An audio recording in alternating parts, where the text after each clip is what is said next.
chaque projet sur mesure, c'est un peu une collaboration unique sur un seul modèle avec les personnes.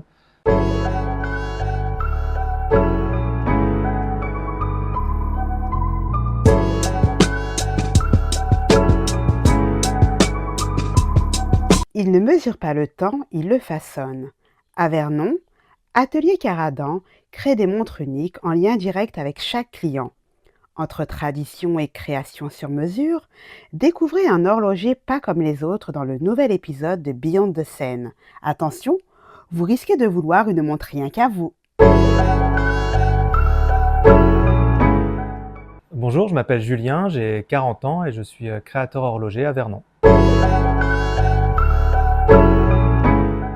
Pour être horloger, il y a plusieurs parcours possibles en fait. Il y a le parcours académique qui va être après le collège faire un CAP, un brevet des métiers d'art qu'on peut faire par la suite. Puis on peut aller jusqu'au diplôme des métiers d'art et du design.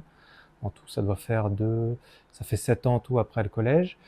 Mais aussi on peut être autodidacte. Il y a beaucoup d'horlogers qui se sont formés eux-mêmes et par passion ont fini, même s'ils ont peut-être formalisé par un CAP au minimum, par devenir horloger par eux-mêmes. Donc voilà, c'est parcours académique, autodidacte, et puis on peut aussi le faire comme j'ai fait moi, en reconversion professionnelle. Il y a des formations adultes qui existent, qui permettent de chanter un peu le parcours, de le faire de manière plus courte. Donc moi par exemple, j'ai fait une reconversion en faisant un congé formation et en repassant un CAP d'horlogerie à Paris, en 1 an. Alors on va dire, il y a plusieurs choses. On va dire intérieurement, j'ai une passion pour tout ce qui est comprendre comment les choses mécaniques ou comment les mécanismes fonctionnent, que ce soit pour la nature ou les choses créées par les êtres humains. Mais j'ai ça qui est un petit peu ancré en moi, qui a fait que je suis devenu ingénieur mécanique. Et après, il y a le contexte qui a fait qu'au niveau professionnel, j'ai souhaité bifurquer. Je me reconnaissais plus dans ce que je faisais. J'avais envie de faire quelque chose de mes mains. Et le retour de cette passion pour la mécanique et l'horlogerie que j'avais étant jeune a rencontré cette envie de changer professionnellement. Et un matin, je me suis réveillé en disant je veux faire des montres. Et quelques mois après, je candidatais pour faire un CAP d'horlogerie que j'ai fait l'année même. La qualité d'une montre, en fait, ça dépend de ce qu'on recherche dans la montre et du porteur de la montre. Quand on cherche une montre de plongée, on va regarder l'étanchéité, la lisibilité sous l'eau, etc. Quand on cherche la précision, on va effectivement rechercher la fiabilité dans le décomptage du temps de la montre. Si on reprend, on va dire, le terme qualité qui est de rencontrer les critères attendus, moi, ce que j'attends et ce qu'attendent les gens, c'est que la montre, elle résonne avec eux dans leur histoire et qu'elle provoque de l'émotion, on va dire. Moi, c'est vraiment si la personne, quand elle reçoit la montre et qu'elle me téléphone ou qu'elle m'envoie un message de manière assez naturelle pour me dire qu'elle est vraiment très heureuse ou assez émue de la montre qu'elle a reçue, moi, je considère que j'ai produit en qualité. Ou alors quand les personnes viennent ici et que je ressens l'émotion qu'elles ont quand elles découvrent la montre. Pour moi, la qualité de mes montres, c'est ça, c'est ce qu'elles provoquent chez les gens. Alors dans mon cas, c'est un peu particulier parce que comme je fais que des pièces uniques ou des petites séries ou du sur-mesure, j'ai pas vraiment de répétition. Dans les petites séries, oui, je vais reproduire plusieurs fois le même cadran, mais au final, les étapes répétitives pour toutes les montres confondues que je réalise chez moi, ça va être la pose des aiguilles, réglage des mouvements et l'habillage, qui sont au final une partie en termes de temps assez faible dans la réalisation de la montre. Je passe beaucoup plus de temps en conception et en réalisation du cadran. Et j'ai pas le temps de me lasser de ces parties-là parce qu'elles me prennent pas beaucoup de temps. Et en fait, la répétition, ça m'apporte plutôt de la fiabilité, de la rigueur dans ce que je fais. Donc c'est plutôt bénéfique pour moi, le peu de parties répétitives que j'ai dans mon travail. Et aujourd'hui, je suis plutôt à me renouveler constamment parce que je fais un nouveau modèle, plusieurs nouveaux modèles par mois. Donc j'ai aucune occasion de m'ennuyer. Alors ça va dépendre. Quand c'est une montre que moi j'appelle signature, qui est vraiment une montre que je réalise selon mon envie et selon une esthétique que moi j'imagine, je suis beaucoup inspiré par la nature, par par l'urbanisme, enfin ce qui existe déjà, mais en termes d'objets pas horlogers. La géométrie aussi. Ça, j'aime beaucoup travailler avec la géométrie, qu'elle soit classique ou la géométrie générative assistée par ordinateur. Enfin, géométrie de manière globale. Mais sinon, l'inspiration, quand c'est un projet qui vient que quelqu'un vient avec un projet, elle va venir de ce que veut la personne, ce qu'elle aime, ses propres préférences esthétiques, et je vais compléter avec ce que moi je sais réaliser, ce avec quoi je suis à l'aise, et un petit peu de mes préférences personnelles ou de mes signatures classiques. Par exemple, en termes de peinture, moi j'utilise que de la peinture mate, donc ça impose un petit peu des choix esthétiques au bout, et je suis guidé par le fait d'utiliser des techniques comme le laser ou la tempographie, qui sont un petit peu une contrainte, mais qui sont aussi moi un espace d'expression ou de possibilités avec lequel je suis à l'aise. Je peux aller un peu au-delà de ce que je sais faire parce que je le maîtrise.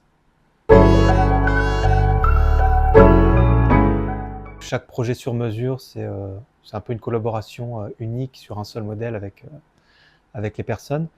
Mais dans les deux cas, que ce soit sur une petite série ou une montre unique, ce qui est important pour moi, c'est que la collaboration ce soit naturelle, en fait, qu'on échange de manière très fluide avec la personne, et qu'on soit en train de créer non pas un produit qu'on va chercher à vendre derrière, mais qu'on soit vraiment sur une montre qui porte une histoire et qui a un sens déjà pour moi, parce que je prends du plaisir à créer, et puis pour le porteur à la fin, puisque le but c'est qu'il ait une montre qui soit pas la montre de tout le monde, ou qui soit dans des codes esthétiques très neutres ou très convenus. Et donc, tous ces éléments-là, c'est ce qui a fait d'ailleurs que ça a bien marché, la collaboration avec Mr. Smuggler, que j'ai rencontré d'ailleurs par hasard. C'était vraiment du pur hasard. On s'est rencontrés, je l'ai invité à l'atelier parce que j'aimais ce qu'il faisait. Et 3 mois après, on avait le prototype de la montre qui sortait. Enfin, vraiment, je parlais de fluidité naturelle, ça s'est fait vraiment comme ça, quoi, avec lui, et on est très content, et c'est pas forcément la dernière qu'on fera ensemble.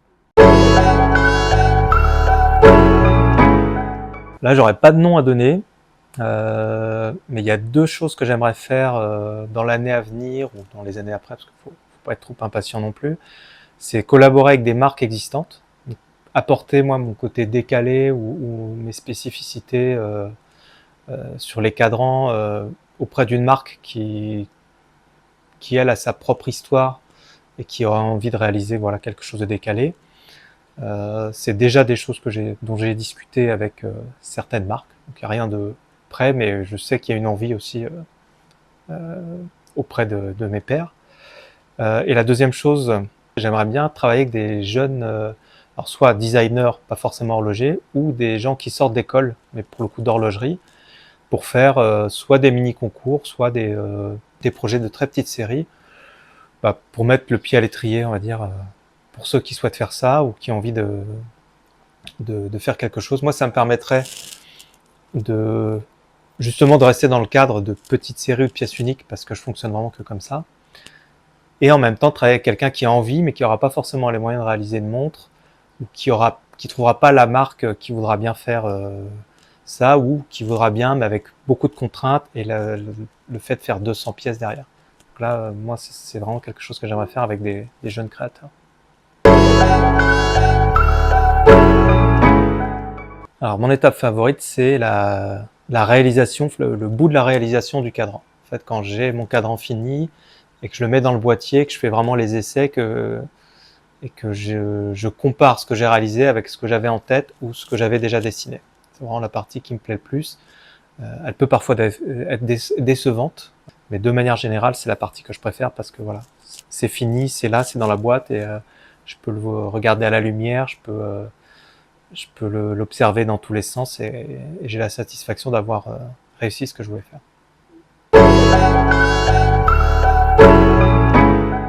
Alors, mon rapport au temps, il est un peu ambigu.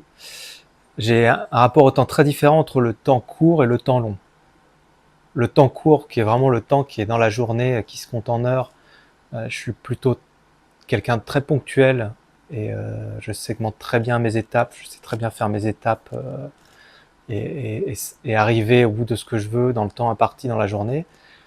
Par contre, pour le temps long, je suis quelqu'un qui a tendance à procrastiner un petit peu, à, à dériver dans des moments où j'imagine quelque chose, où je veux faire des tests.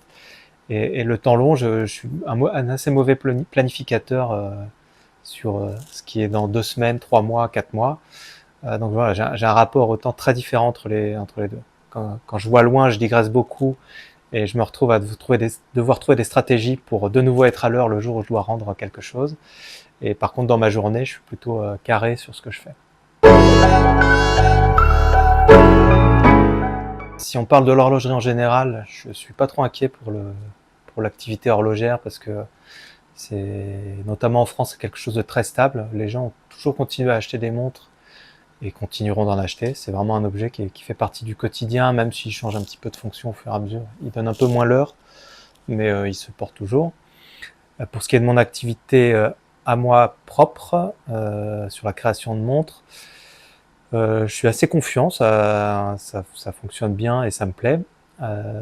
Et mon idéal, ce serait que d'ici 2-3 ans, je sois un petit peu monté en charge. Dans l'idéal, peut-être avoir un collaborateur ou deux qui me permettent de me libérer sur les tâches que j'aime un peu moins ou qui sont, on en revient à la question précédente, dans la répétition et avec un peu moins de valeur ajoutée par rapport à ce que je sais faire. Donc voilà, être peut-être 2 ou 3 d'ici 2-3 ans et avoir mon atelier boutique si possible en ville. J'en ai une en particulier sur le financement participatif, parce que j'ai démarré avec ça. Quand je me suis senti prêt, j'ai créé une campagne de financement sur Kickstarter, pour laquelle je me suis assez mal préparé au final, parce que c'est très conventionné, on va dire, sur les pratiques, et je n'ai pas du tout regardé. Mais le côté positif, c'est que je me suis retrouvé à de nouveau être en contact avec d'anciens collègues, d'anciens camarades d'école, des amis avec qui j'avais un peu moins de contact, qui se sont regroupés autour de ce projet avec une dynamique un peu naturelle. Sur ce projet-là, où toujours quand on démarre, il y a la famille en premier qui arrive, qui soutient. J'ai ma maman qui était là le jour du lancement, à 8h du matin, à se dire je serai la première à t'acheter une montre. Et en fait, j'ai un ancien collègue qui, lui, dès minuit 1, m'a dit on est le jour J, j'ai pas vu ta campagne, elle n'est pas démarrée. Je dis non, attends un petit peu, ce sera à 9 ou 10h, je ne sais plus l'heure exacte. Et quand j'ai lancé à 9h01, alors que ma maman était à côté de moi, mon collègue a acheté la première montre dans les 20 secondes qui ont suivi le lancement de la campagne.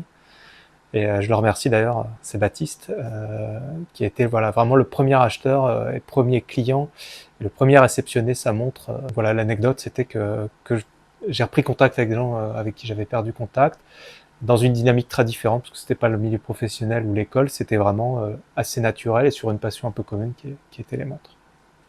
Et avec ma maman qui n'a pas réussi à acheter la première montre. J'ai pas un fétichisme des objets, on va dire. J'en ai plusieurs, j'ai plusieurs choses que j'aime. Je vais avoir... Hop, elle est là. Alors, naturellement, il y en a un, c'est au moins un, c'est une montre. Il y a cette montre-là qui est la montre que m'a offert mon épouse pour mes fiançailles, qui était ma première montre mécanique. C'est pas ma première montre, mais c'est la première mécanique automatique. Qui m'a fait passer un niveau supérieur en fait dans l'attrait que j'avais pour les montres, parce qu'avant j'avais des montres à quartz où on voit rien. Celle-ci, c'est l'inverse, on voit à l'avant et à l'arrière le mouvement. Donc symboliquement, c'est un cadeau pour mon mariage. C'était pour ça très très important en termes d'histoire. Et en plus, voilà, l'objet m'a un peu fasciné sur le fait qu'on voit tout le mouvement, et je me suis dit, c'est vraiment un bel objet, quoi, la montre. Donc il y a ça. Après, j'en ai d'autres offerts par les parents, mais si je devais en choisir qu'un, ce serait cette montre-là. Alors, allez-vous craquer pour une montre à votre image? Faites pas les timides. Abonnez-vous, Beyond the Scène compte sur vous.